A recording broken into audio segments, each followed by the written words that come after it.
Hey, so I'm just curious if you guys have noticed that so many things are what they would consider an all or nothing type of a situation.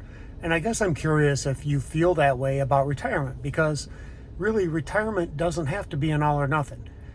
Somebody had asked me, even had made this comment to me at work and said, "Oh, you're gonna look for a job when you move? I thought you were retiring." Well, yes and no. In my current situation, I'm retiring from the job I have in Northern Illinois so that I can join my family down in Florida. But I'm only going to be 60 years old when I retire. I'm a young, healthy spring chicken in my own version, anyway, in my mind. And yeah, I plan to keep working. Now, I'm not saying I'm going to go work full time somewhere. My hope is that I'll just find something part time that can be enjoyable and I'll make a few extra bucks. And as long as I'm not collecting Social Security, there's no real limit on how much income I can make.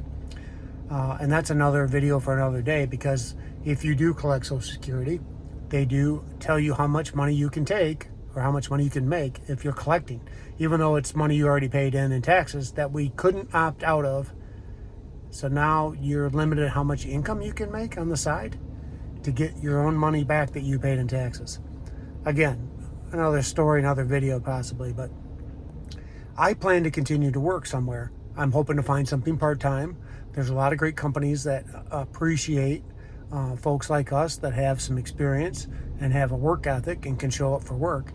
And a lot of them have benefits. I can name a few that offer, health benefits and other 401 contribution, retirement benefits, and etc. Home Depot is huge. Lowe's is huge. LL Bean, I saw this, the clothing company. There are several, and that's just a couple that popped off at the top of my head. But there's lots of people. Oh, there's Avis. Avis is looking for people to be car porters all the time, to move things around on their lots, take it from receiving back from the customer and taking it over to the cleaning area where they do the cleaning. You're not going to be doing any of the hard work, just the easy stuff, right? Being a greeter. I'm not saying Walmart, but being a greeter at a club or at a restaurant or at a golf range.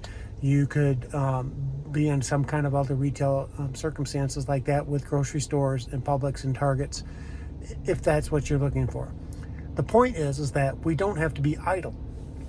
And one of the biggest secrets, I think, my opinion, of having a successful retirement is having something that challenges you mentally and physically every day, or at least a couple days a week, that may look like work to a lot of people, but to maybe to you and I, it just looks like something to do to stay busy.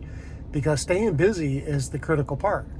If you don't keep that mind going, it's going to sit down and sink into a chair just like your body will if you sit and watch TV all day. Not to mention you're just killing yourself mentally by just watching stupid TV or scrolling through social media. There's much better things to be doing with your time. But it's also a great way, if you want to work part-time, to fund some of the hobbies that may cost you some money. I think ideally, wouldn't it be great if you're a golf enthusiast and you want to play golf a couple days a week in retirement, then maybe you could work at a golf range or at a golf course and be the starting ranger, or work inside and sell when people come in to pay for their golf, you're the guy that's behind the register, signing them up and taking their money. What a great way to make some extra bucks and maybe even get your golf thrown in for free. Even if you're the guy that gets up and gets there at 5 a few days a week to mow the grass and mow the greens, because they need people that'll show up. So don't think or take an all or nothing mindset when it comes to retiring. There's plenty of things you can do and plenty of places that want you to come and do it. So think about part-time work as an option. You don't have to just stop, okay? There's always options. All right, thanks for watching. Hope you enjoyed the video. See you next time.